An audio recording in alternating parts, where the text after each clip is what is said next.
How do they treat you when you say no to them?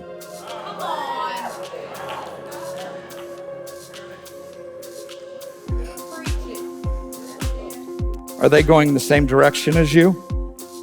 What are their passions? What's their purpose? Are they compatible?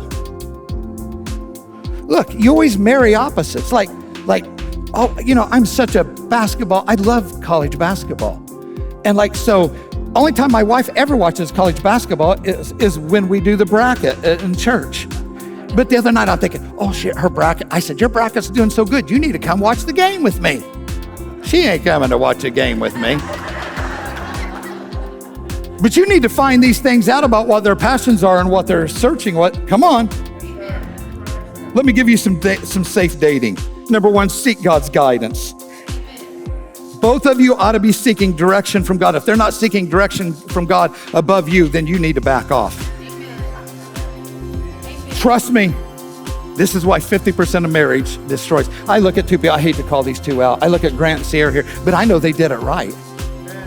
And there's a beauty in watching somebody doing it right. They were both seeking God first.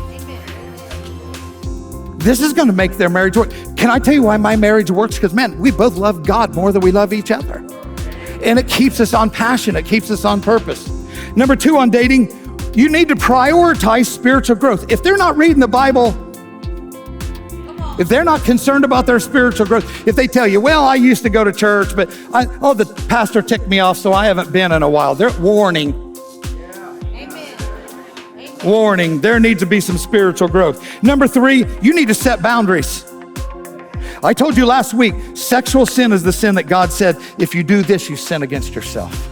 It's beautiful in the context that God made it for. Let it outside of its boundaries. If I set a fire up here, now look, if I had boundaries and we didn't have sprinklers, we were outside, setting a fire is beautiful.